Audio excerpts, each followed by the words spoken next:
Alrighty. Well, welcome guys to Two Q's with Lisa Ward. I am your host. And today our guest is Miss Amanda. So Amanda, why don't you go ahead and introduce yourself? Sure. I'm Amanda Louzon. I am the founder of Optical Development Consulting. As you can probably tell by the name, I do optical consulting.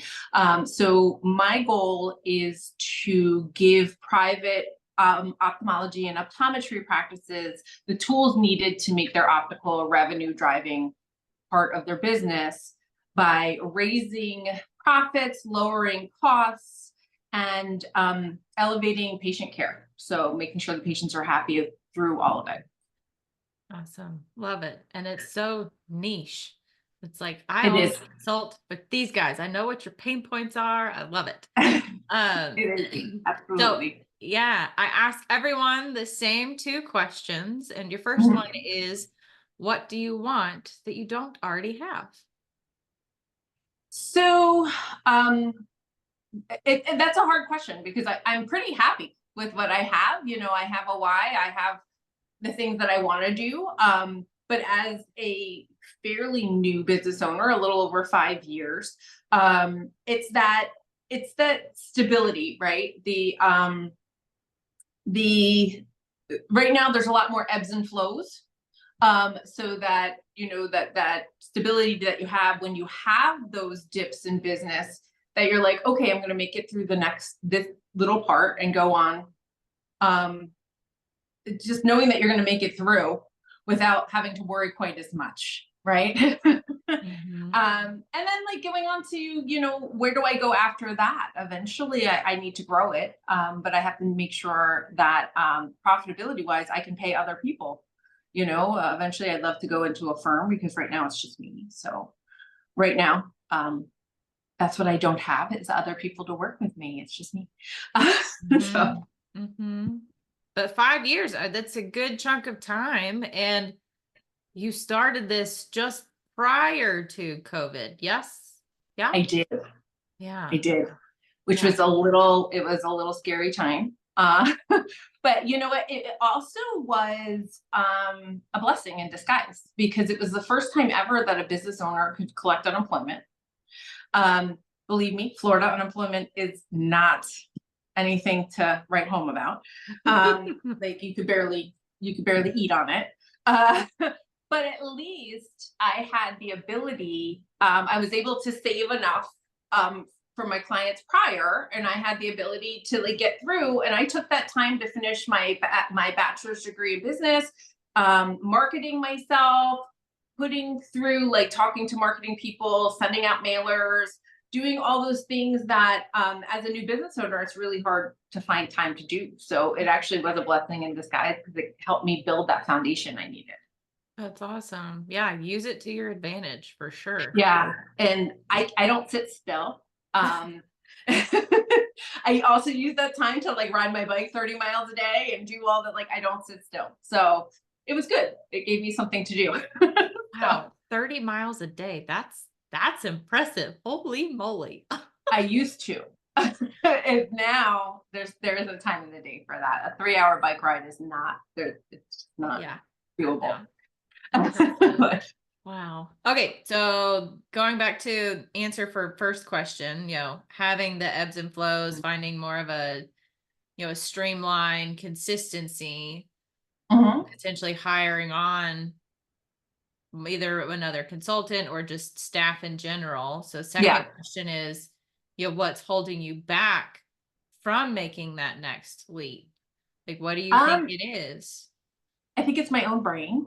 Mm, mhm. Basically, it's the fear that goes behind it. I think anybody who is a founder that has a message and a why and all of that, um, they take a lot of pride in what they do and a lot of care in what they do. And when you're handing reins to someone else, there's always that fear that they're not going to give the same message, right? And that's your name that's on the line. So currently, like if I mess up, that's on me, right? So I'm going to do my darndest not to mess up. Mhm. So if it's my name that's on the line and somebody else messes up, that's still me. So, and I also don't want to. I don't want to. to cause anything to cause, my message to be off, right? So it's kind of getting over that, finding the trust in the right person that I can share things with, finishing up, my toolbox. Like I have a big old toolbox of standard operating procedures that I've built, but organizing them in a certain way that I can hand them off to somebody else easily, and I can be, again, have the trust that they're going to give the message in the same way, right? So it's my mind that's probably holding me back. The other part is, the finances, right?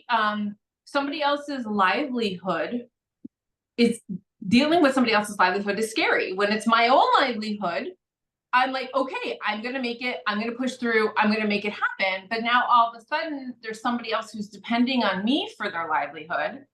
And that's terrifying. Yeah. Because if I mess up, I'm not only screwing it up for me, I'm screwing it up for them. So that's probably what's holding me back. Eventually I'd like to get there if I get enough clients that it's more of a steady stream.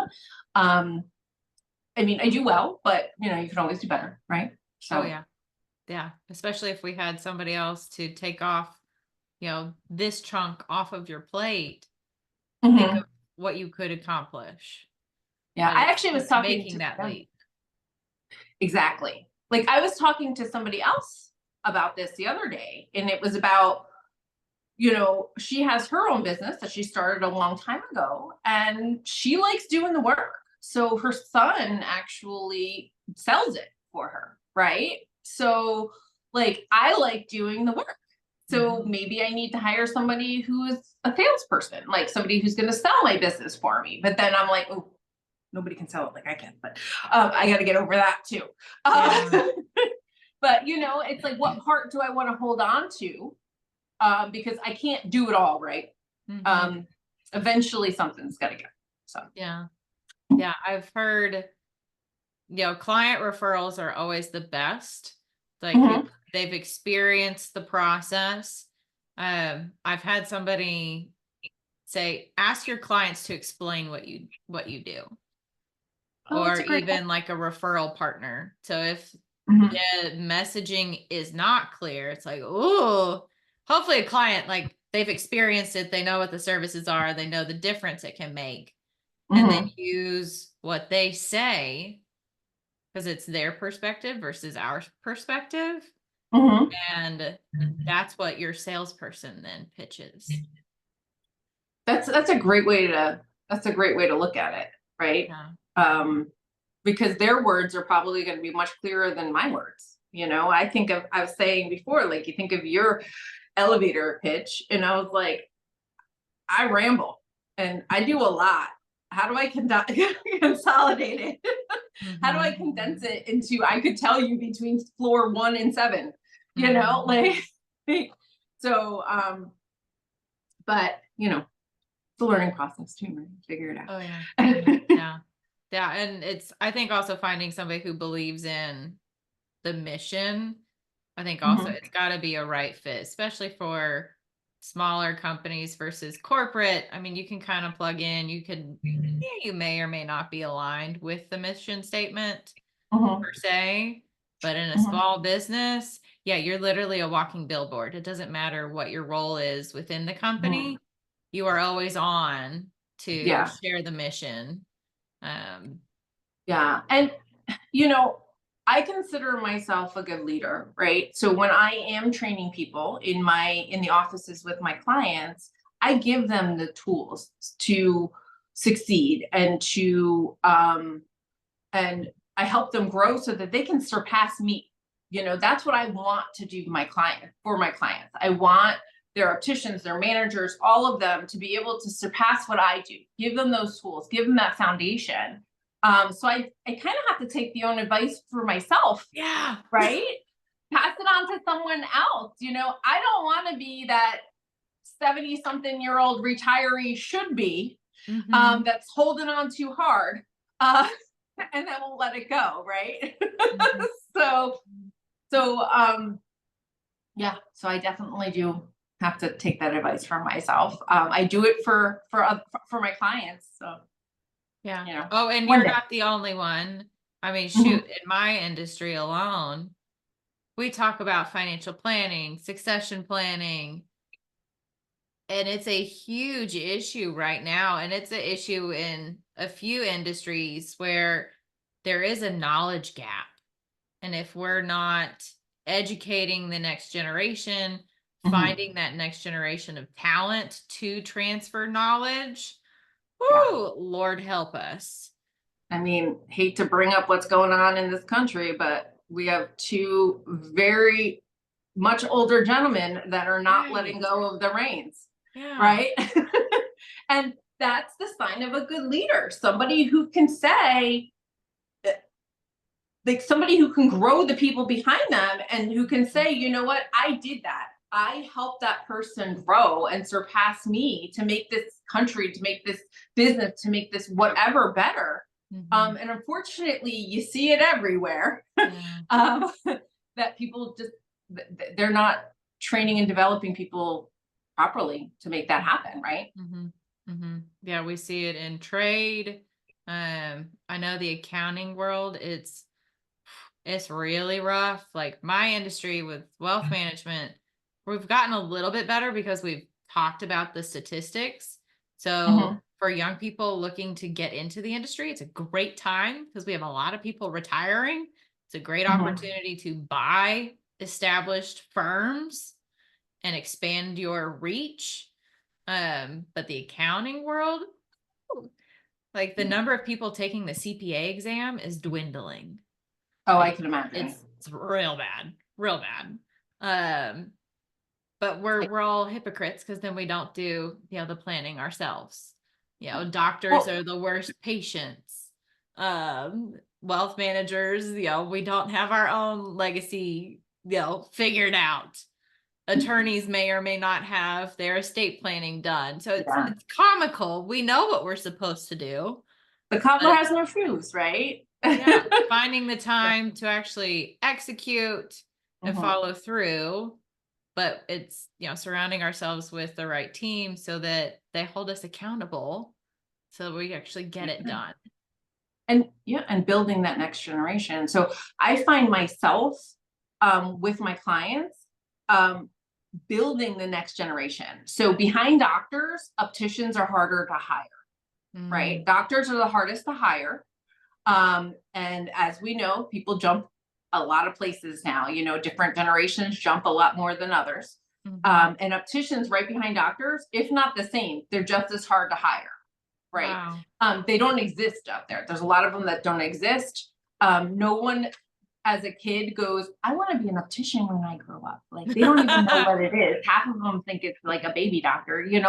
Um, so like I've worked with clients to build training programs so that we can get people licensed, Mm, like take that person off the street that has a great personality, has a great brain, somebody moldable, and like let's help them and give them the tools to get them licensed. Believe me, it's not easy because you have to jump through hoops of every state that's a licensed state.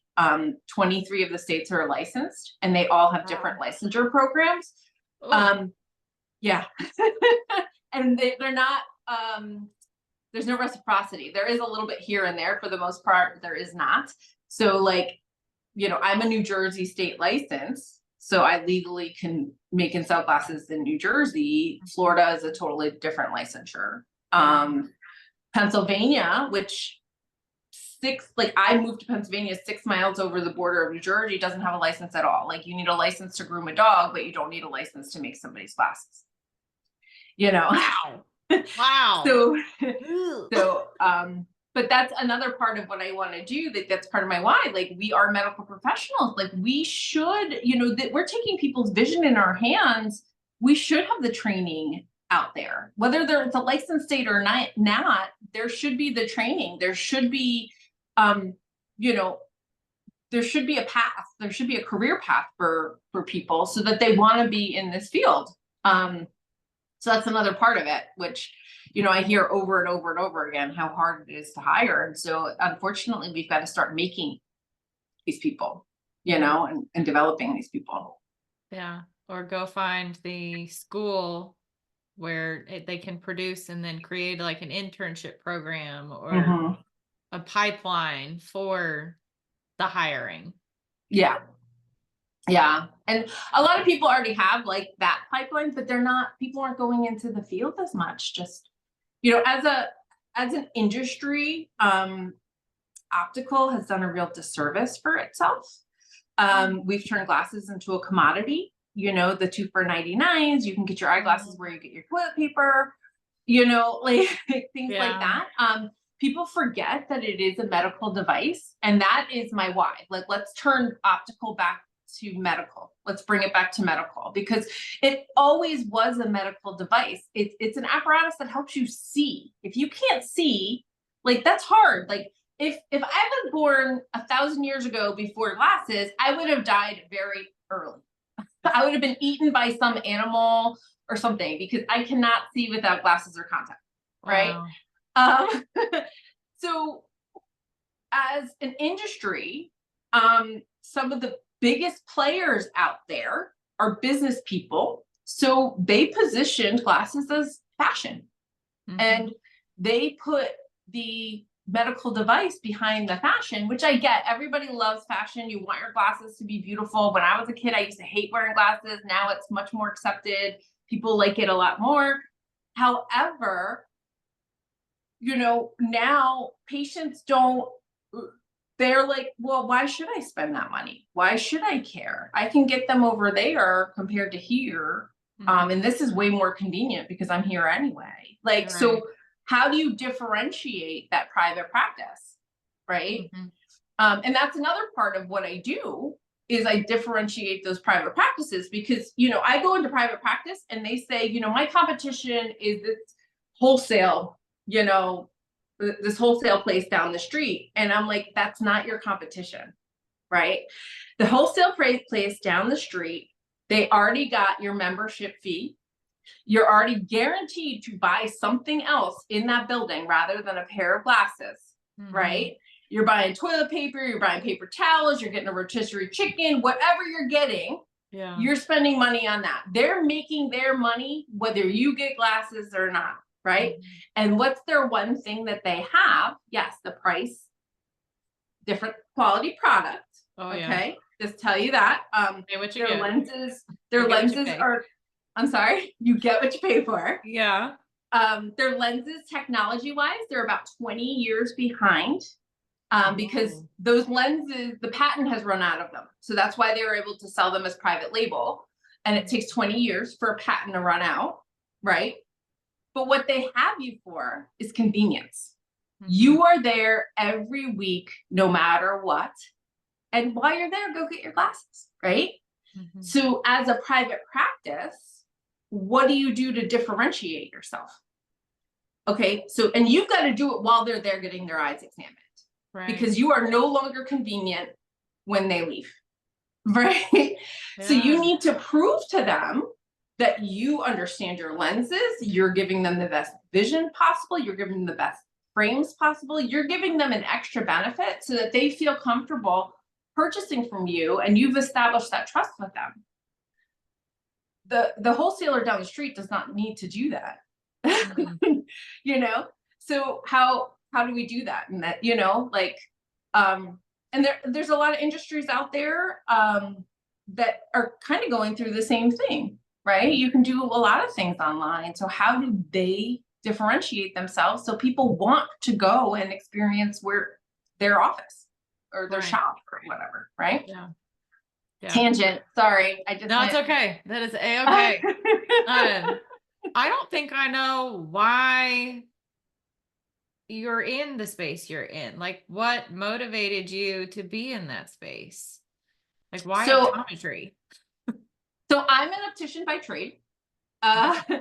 So I fell into it, just like either you're born into it or you fall into it. So when I was 17 years old, my dad came home from an eye exam and was like, Pearl Vision's hiring. And I'm like, okay. And I was hired 1995 Valentine's Day. So it's coming up on my 30 years in the field. And I really loved it. I love the science. I am a daughter of an engineer. I love to see how things work. I think optics are fascinating. I love that, like, you can solve somebody's problems just by listening to them. Like, I can't see this, I can't read this, you know, and it's hard because you have to listen. Like, you're not seeing through their eyes. Right. So somebody comes in with a problem and they're not seeing properly, like, I can use my brain to figure out what's going on just by what they're saying. And then most of the time they walk out happy, you know? So I love the science behind it, but I also love the people part behind it. It's such a great marriage between medical and like retail, right? But medical and business. And you know, and I've just always loved it. And then, you know, I worked in a box chain. I worked in private practice, and then I worked with management groups, and I traveled the country training and developing opticians and opening opticals for medical groups. I mean, for management groups. And through my travels, it was like, can somebody teach us? And nobody was really teaching anybody else how to do it. And I was like, I love this. I want to teach you guys how to do this. I want to save this industry. Like, I really want our message to change. And I know I can do it. So that's what really drew me to it. Like, I fell into it, but it was meant to be, right? And, you know, my passion helped me stay with it, you know? That's fantastic. Yeah, you saw the opportunity and seized it. Yeah. And then, well, there's a lot of adversity too. There's a lot of people that don't do what you do, that want to tell you how to do it and all that. And I'm like, screw you, I'm doing it. Yeah, that's just my absolutely. personality. Watch me do it, right? Yeah. So. That's awesome. Awesome. Well, okay, but what's next for you besides hiring your next person? You know, is there like a group that you're a part of that you're able to expand your reach? You know, what's your next project on the Yeah, horizon? so coming up, there's a couple different conventions coming up. So like there's Vision Expo West, which I'm going. I haven't gone to Vision Expo in quite a while, and I'm really excited about going. And that's more the eyeglass part. So it's not really my client. My client's more the ophthalmologist, but you know, I get to go and network and talk to people and all that, and that's fun. And then the next conference is AAO in Chicago in October. And I am going to be, I'm planning on doing conversations with the experts, which is, you know, I started working with the AAO as a consultant, and, you know, I just schedule times that I can sit and talk to people and, you know, give them a little taste of what I do, help them as much as I can, and then see what goes from there. So that hopefully will expand some reach. You know, I try to do talking engagements for ASCRS. That's another convention that's around April. I usually do some kind of classroom situation, you know, like getting up and speaking and all of that. And, you know, giving people little nuggets of, hey, this will help you, you know, and how can I help you? Right. And it also helps keep me in the loop of things, because I get a lot of questions of, this is what's going on, how do we handle this, you know, and I really love that too. So hopefully a lot of travel, you know, just keep you busy, keep that yes. calendar full. Yes. Awesome.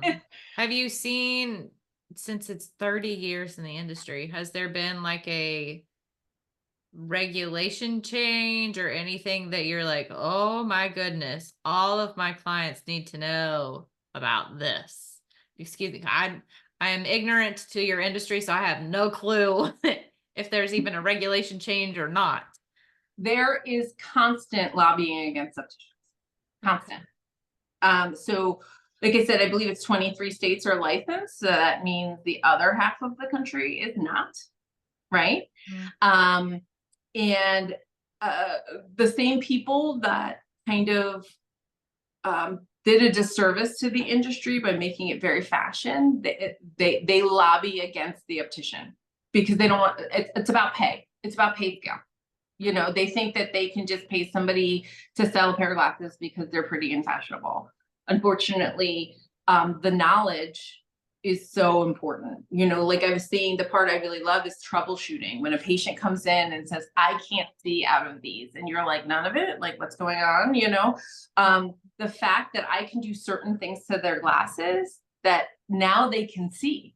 They can see. I just improve their quality of life by doing adjustment or redoing a lens, or, you know, people that, you know, or, you know, just something simple. Because of my knowledge, I can do that.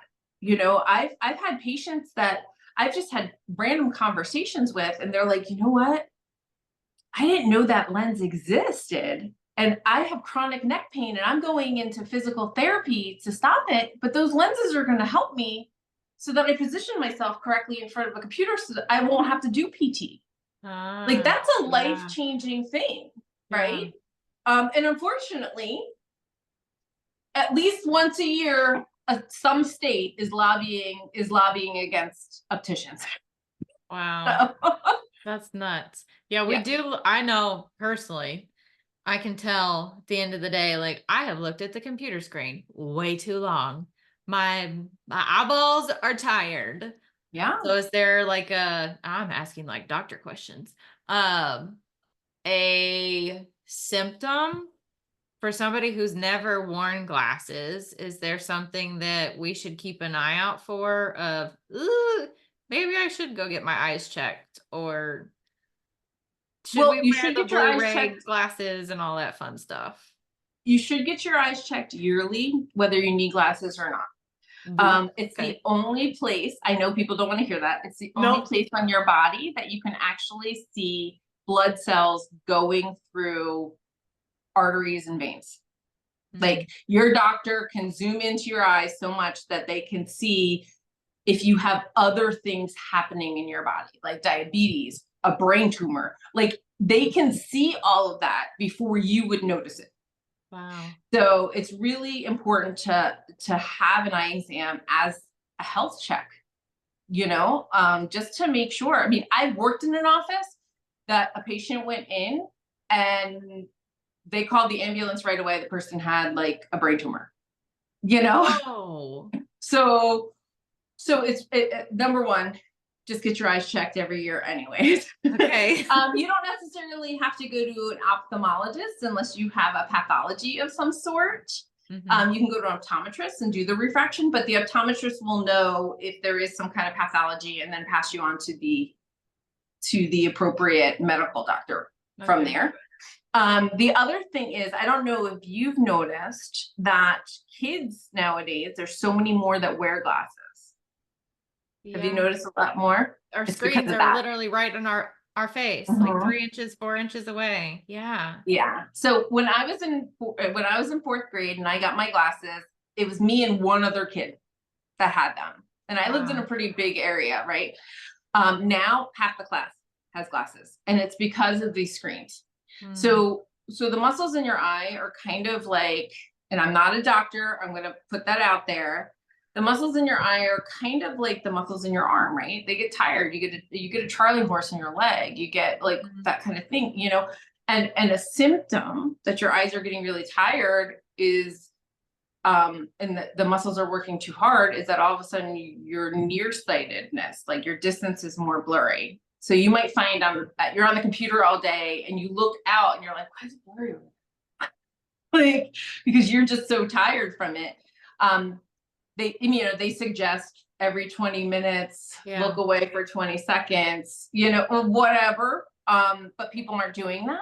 Nope. So, you know, that's the other thing, because your vision might be changing because of your habits that you don't know unless you see a doctor, right? Yeah. And I can tell you from experience, my first pair of glasses, I put them on and I was like, whoa, I had no idea that the world actually looked like this. You know, I was like, there's leaves on trees. Wow. When did that happen? You know, bad. I told you I would have died a long time ago. I would have been eaten by like a tiger or something. But you had never seen them coming. Golly. Wow. Wow. Okay. Well, in going back to like business side of things, Mhm. um, has there been something, especially going from all the different places you've worked, and the different formats you've worked in, Mhm. is there a piece of knowledge that you wish you had known back then that you'd know now? You're like to tell your young self, like, just do this. Um, it's listen. There's a couple little things, right? Like, I guess I realize, I wish I understood the numbers back then, right? Mm, When I first started, a lot of what I did was based on feeling, mhm, right? Like I knew the science, and I knew that my heart was in it, and I wanted to help people, and I thought I was doing an amazing job educating people, and my numbers showed that. But I didn't understand that when somebody sat down with me and was like, okay, here you are. It wasn't to like reprimand me on you're not doing this quite, because I'm hard on myself. So if I wasn't the way I needed to be, I was like, oh my goodness, I'm in trouble and all of mhm, that. Um, Now I like preach all the time that numbers are the roadmap to learning and development. Right. So if this number is not hitting what this industry standard is or bypassing what the industry standard is, that means I need more training in that rather than slap my hand, I did something wrong. yeah. Right. And how do you like, it took me a long time to truly realize that. And then once I realized that, I really incorporated it into my business about how do we coach people? How do we have those hard conversations and use the data to back those hard conversations up, uh, and help them grow by using that data? You Mhm. know, data is not emotional. No, Numbers, math doesn't numbers don't lie. have emotion. Yeah. I'm emotional. But I could sit there and be like, I'm amazing, I could do this, blah blah blah, look at my numbers, and it's like actually like, no, like, and that's Mhm, a great segue to have those conversations with people. mhm. Yeah. Oh, you're still good.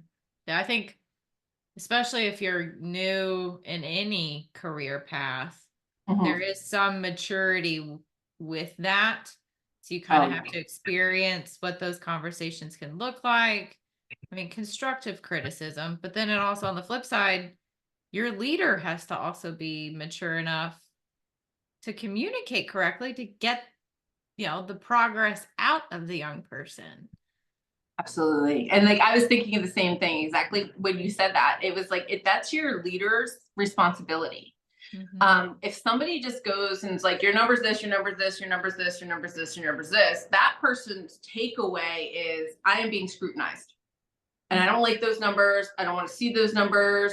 I don't want to, every time you bring out a piece of paper and I have to go in your office, I'm in trouble. Like that's a horrible, Yeah. horrible feeling. And I remember that. I remember like not getting like a review for like 2 years. And then all of a sudden on my review, it was like this. I'm like, what? Like, if that was a problem, why didn't you talk to me? Why did And we like, wait 2 where's this years? coming from? Can you explain? Whatever. And it really helped me become a leader that dives in and explains Mhm. where it's coming from. And then also, like, I'm a proponent of desensitizing the coaching, right? So if you only do it like once a year, it's a very emotional Oh, experience, yeah. right? Yeah. Because you have no idea that you did anything wrong for a year. You're thinking you're doing fine because nobody's had a conversation with you, all of that, right? Mhm. Um, but if you do it on a monthly basis and you're part of the conversation and you sit down with your leader and look at the numbers and be like, oh, what can we do together to grow? Mhm. Now, when somebody brings out a piece of paper and says, come into my office, it turns into like, yeah, how did I do this month? Compared to, oh crap, it's my review. Mhm. Or, okay, it's my review. Does that mean I get a raise because it's my review? Um, Yeah. Yeah. Because that turns into it too, like detaching reviews from raises, you know, Mhm. because Mhm. they shouldn't be together in that way, right? Yeah. That's a whole other conversation, but Yeah, I had a manager many, many, many moons ago tell me to create my me file. And this is what I okay, coach my younger clients with. Throughout the year, when you do awesome things, write it down because we will remember it. remember the negative things very Mhm. easily. We forget all of the positive stuff that we do, which I'm training my brain to focus on the positive because positivity begets positivity versus It the does. negativity. You Um, are what you say. yes. Oh my gosh, yes. But then when it comes time to that coaching opportunity or that review time, it should write itself because you've taken note of all the things that you've done throughout the year. I was like, that's Mhm. brilliant. Everybody should do that. Why doesn't everybody know this? So any opportunity I Yeah. have, to share that, it's like create your me file, keep track of all the awesome things you do. But then if you go from like the year to the monthly check-ins, it could also be the flip side. You think you're doing fantastic. Mhm. And actually, no, there's an opportunity right here. We have Mhm. identified something that we need to improve upon. So if it hasn't come up, in conversations, if it is only the annual check-ins, think about the lost opportunity you had for that person's growth Yeah. throughout the Yeah. year. Yeah. So, And those monthly check-ins, they really help build that relationship, that there's an open communication now, mhm, right? Rather than I'm going to hide from my manager until I have to go in there a year from now. You know what I mean? Like there's an open conversation that helps the manager grow or the leader grow because mhm, they're hearing the feedback and people are more comfortable with giving them feedback on how they're being coached. mhm. And then it also reinforces that everybody's a little different in their coaching, Yeah. right? Everybody's a little different in their coaching and how they like to be coached. So, that feedback, that one-on-one, that desensitizing, like the whole, you got a piece of paper and I'm going into an office with you. It's beneficial across the board. Anyone, I know my field is very niche, right? It's very niche. It's very this, but all the things I do could go across any field, Yeah. right?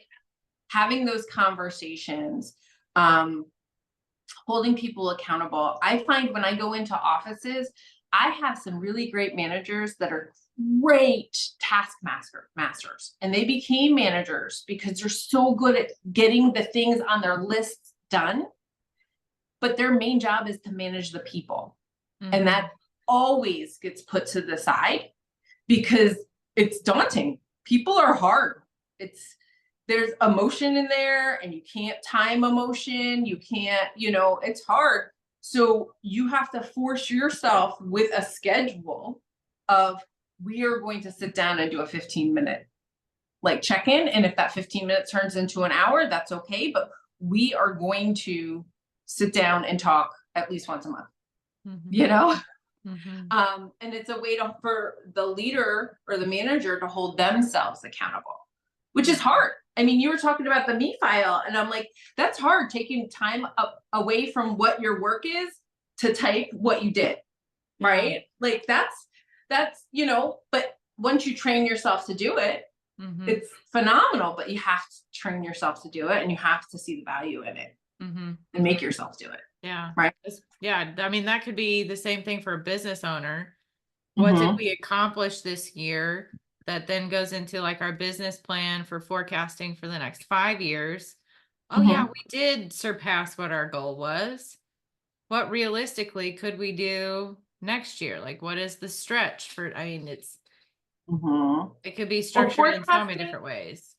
and knowing the data, actually having Yeah. the data. You'd be Yeah. amazed on how many places I walk into and they don't have the reporting structure Right. that you're like, okay, so again, now all of your reviews are based on feeling because you have no data to back it up. Yeah. Like, so I'm That's like, not okay, what good. was your revenue? Well, our sales were this. I'm like, okay, but your sales were this, but what was your actual collections? Because in the eyeglass field, 50% of it's written off. Like it's Wow. huge, right?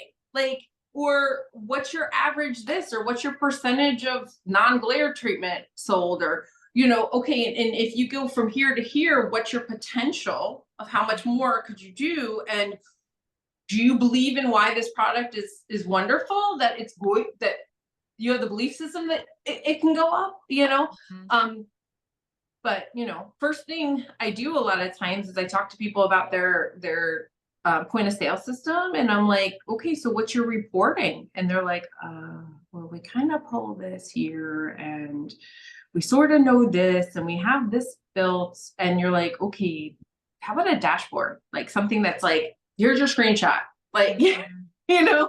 that makes the conversation easy, right? Mhm. Mhm. So Yeah. um Oh you know goodness. We've talked about a little bit of everything. If you had, or let's go with piece of advice that you've received that's been like a game changer for you in your career, what was it? um I think this is a piece of advice, but like I think the biggest thing is, that's the game changer for me, is follow your why. Follow why you want to do it, why you want to do something, and it will never fail you, right? It's pure. Like, your integrity will always be there. It's pure. It's not about like, I'm doing this because of the money, because that's not a why, Oh, right? people will smell it from a mile away. Oh yes, they will, right? It's about, if you truly have a passion and want to make a difference, just follow it, and just always keep it in the back of your head, because you're going to have a bazillion people that are going to tell you that you're wrong or their way is better. But if you stay pure in your intentions, you're going to succeed. I love that. Yeah, exactly. Yes. Oh, yeah. Stay Did legal, obviously, but yes, it's you say stay legal? Yes. yeah. That was previous conversations from this morning. That's a little off topic, squirrel moment. But yeah, staying true Yeah, to you your want to why. follow the legal guidelines too. That's why I was like, I'm not a doctor, but Yeah. Well, disclaimer I can here. skate around this a little. This is too funny. Sorry. Yeah, conversations from this morning. Yeah. Um, yeah, but staying true to your purpose, because literally in any industry, people can tell if you actually care. Oh, I hear it all the time. I hear it all the time. Like, people come to me and they're like, yeah, I'm dealing with this person, and they just don't, like, I like them, but they just don't, like, they're not true to it. Like, they don't have the same passion that I do. And it makes me sad, because like, I don't have a job to just have a job. I mean, yeah, I need a job, whatever. I mean, Right. everybody does. But I have a job, like, I have a purpose. Like, I want to help people. I want to find joy in what I do every day. And what brings me joy every day, Hmm. is that I can help somebody, and I can change somebody's life, you Yeah. know? Literally. Yeah. You Literally. can now Well, see and not have to get, physical therapy, and, you yeah. know, Yeah, I all might the have to things. get my eyeballs checked. I haven't done that in a long time. Mhm. Yeah, and it's important to get, like, kids to get their eyes checked early too, because if you catch Yeah. things very early, a lot of times they're reversible. But if you Mhm. wait, they're not. So, and a lot of people don't realize that either. Like, they don't bring their children when they're like 3 or 2 to the eye doctor. Like, yes, the kid's not really verbal and can't tell you what letter. However, the doctor can see what's going on in there. You Mhm. know? Mhm. So, Oh, no, I love the videos of, like, putting the glasses on the kid for the first time, and they know that's mom. They've heard mhm. mom's voice, but, like, actually seeing mom's smile for the first, it's like, "Oh, get you every time." Love those kind of videos. Every optician remembers their first kid like that. Because Oh, I remember, I mean, his name was Michael. He was 18 months old. It was a bear to get the glasses on him. I mean, this was not a time that they had cameras on phones. So I wasn't like I was going to record the kid. But like just to get those glasses on him, and like he lit up like so much, like you just opened the world to me, you know, and that like once you're in this field, you're sucked in for life. It really is.